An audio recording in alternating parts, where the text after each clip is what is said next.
どうも、マストです。今回は台湾の健康診断に行った時のお話と、台湾の病院事情だったり、医療関連のお話をしていけたらと思います。というのもですね、僕が2025年、去年の上半期の話なんですけど、結構体調崩しちゃいまして、で、体調的にずっと優れない日が続いてたんですよ。で、下半期でこれは改善していかないとなと思って、食生活を変えたり、運動し始めたりとか、いろいろするようになったんですけど、その時に自分の今の身体状況がわかるような客観的な資料、データみたいなものが全然ないなってことに気づいて、で、それで健康診断に受けに行ったんですよね。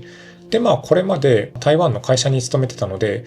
会社に医療施設の方が来てくれて、で、会社で健康診断を受けるっていう形だったので、自分で主体的に健康診断のことについて調べたり、受けに行くっていうことをやってこなかったんですよね。なので、今回その健康診断について調べて、で、実際受けてっていう、流れがあったので、これはちょっと記録しておこうと思って、今回撮っています。で、まず、台湾の健康診断ってそもそもどういった内容のことを指すんだろうっていうところを調べました。台湾の健康診断って医療機関や目的に応じてそもそも一つ一つの検査項目がパッケージ化されているものになるんですね。で、基本的な検査項目プラス自分が追加で受けたいものを選んだものを組み合わせて受けるような形になっています。なので費用的にも基本的にパッケージ化された検査項目があって、そこからプラス自分でオプションで追加で受けたい検査項目を選んで、そのトータルの費用が健康診断にかかってくるっていうような形になります。そこから調べていくうちに台湾の健康診断ってどうやら大きく2つあることが分かりました。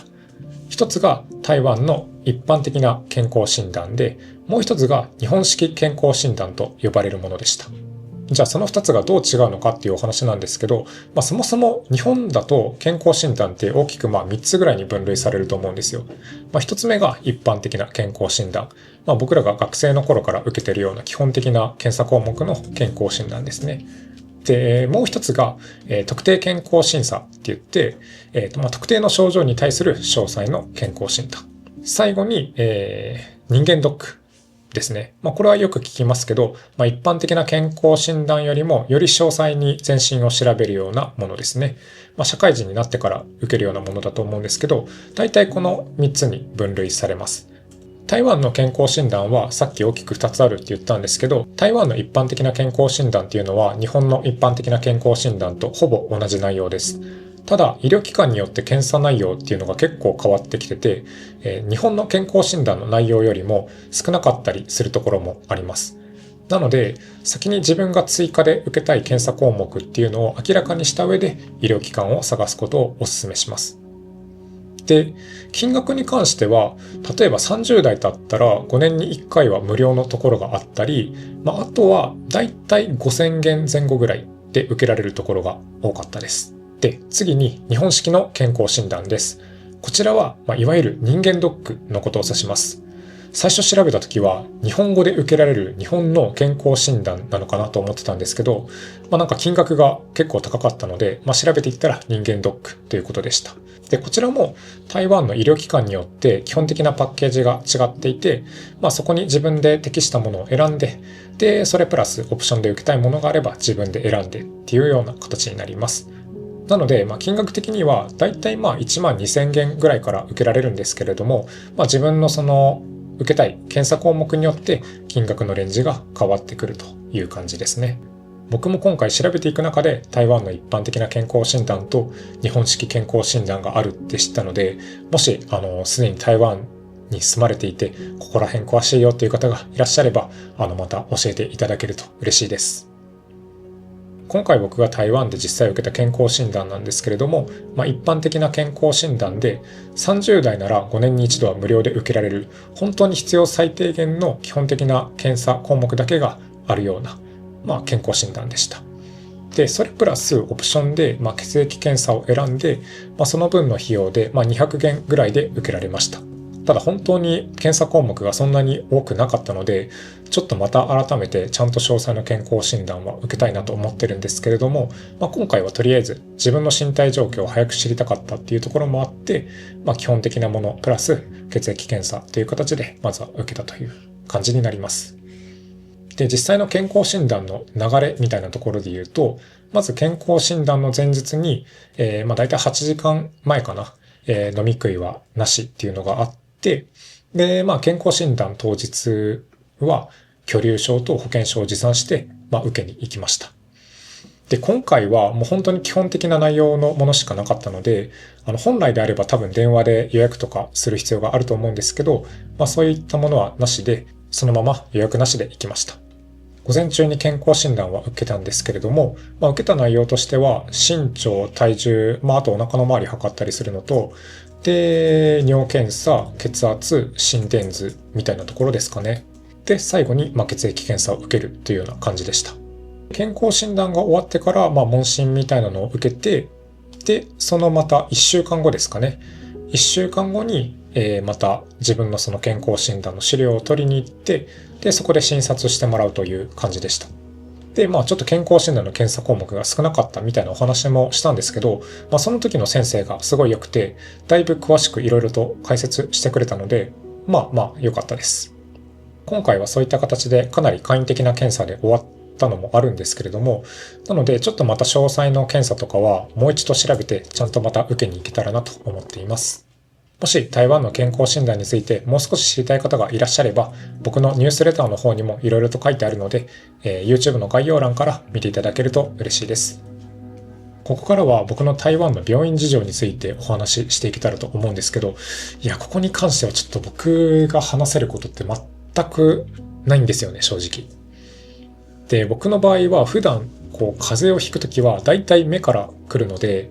なんとなく風邪ひきそうだなって感じたら、まずはメグリズムとかで目の疲れを癒すっていうところから始めます。で、もしも風邪ひいて体調が完全に風邪気味だなってなったら、台湾の薬局とかで売ってるブナートンだったっけな。なんか緑のパッケージの薬があるんですけど、それを飲んでます。で、病院に行くこともあるんですけど、病院はなんか固定でここに行ってるとかっていうのはあんまりなくて、その時々で、会社に近いところに行ったりだとか、自宅に近いところに行ったりだとか、あんまり固定せず、その時々で、一番行きやすいところに行ってるという感じですね。ただちょっと例外で冒頭に去年体調崩したみたいなお話があったんですけど、あの時ちょうど旧正月にちょっと急激に体調を崩して、で、病院がお休みだったので、割と大きい病院の休診に行ったんですけど、そこでちょっと点滴を打ってもらったりしたので、なんかもしその自分が体調を崩して倒れた時とかに、すぐに連絡したり行けるような病院っていうのはあらかじめ調べておく必要があるなと思いました。あと固定で行ってるところで言うと歯医者ですかね。歯医者に関してもちょっと去年から大きな出費が結構多かったりしたので、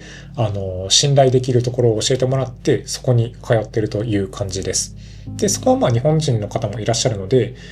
基本的には日本の方に見てもらってるんですけど、ただ台湾の方も僕がわからないところがあったら結構丁寧に説明してくれるので、すごく良かったりします。各病院、歯医者とかいろいろあると思うんですけど、最初はなんかいくつか行ってみて、で、そこから一番いいところに絞っていくみたいな形を取ることが多いです。もうちょっと台湾の病院事情について話したかったんですけど、あまりにも僕が話せることが少なかったですね。なんか本当はもうちょっと漢方だったり、接骨院だったり、マッサージとかいろいろあると思うんですけど、なんかそういったところでいいところだったりちょっとお話できたらなと思ったんですけど、あまりにも僕の情報がなさすぎてっていう感じなので、ちょっとそこら辺の医療関連というか、なんかそういった分野のことはもっと知っていきたいところではあるので、台湾在住で詳しい方がいらっしゃれば、ぜひまた教えてください。はい。では最後に台湾の国民健康保険についてお話しできればと思います。台湾では必ず診察に必要になるのが保険証なんですけれども、台湾では全民健康保険と言います。で、この健康保険自体は全員一律で加入が義務付けられているものになるんですけれども、日本の健康保険だと国民健康保険以外にも結構いろいろあって複雑じゃないですか。台湾でも民間の医療保険はあるんですけれども、制度が割と一本化されていて、日本よりはだいぶシンプルな内容になっています。医療機関の診察料とかも、規模によって値段は違うんですけど、大体同じ金額帯で、小規模なクリニックだと大体200元前後くらいです。薬代とかも健康保険の適用内であれば、割と安く抑えられると思います。で、保険証自体が IC カード付きのこんな青いカードになるんですけれども、ジェンバーを買っていって、それがあれば、スムーズに診察とかも受けることができるし、あとは僕で言うと退職したり再就職する時の手続きも、役所に行って割と簡単にスムーズに手続きを終えることができました。なので台湾のこの保険の制度っていうのが割とシンプルというか、あんまり複雑じゃないので、すごく僕としては助かっています。はい。ということで、今回の健康診断をきっかけに、病院事情だったり、医療のことを少しだけお話しさせてもらったんですけれども、僕も健康診断を受けてから食生活を改善したり、運動もちゃんと始めるようになったりだとか、割と健康的にはなってきてると思うので、またちょっとそういう健康関連のお話でできることがあればしていけたらと思います。ちょっと今日は雑談的な内容になってしまったんですけれども、台湾在住の方で詳しい方がいらっしゃれば、またいろいろと教えていただけると嬉しいです。ということで、本日の動画はここまでになります。最後までご視聴いただきありがとうございました。また次の動画でお会いしましょう。それでは、バイバイ。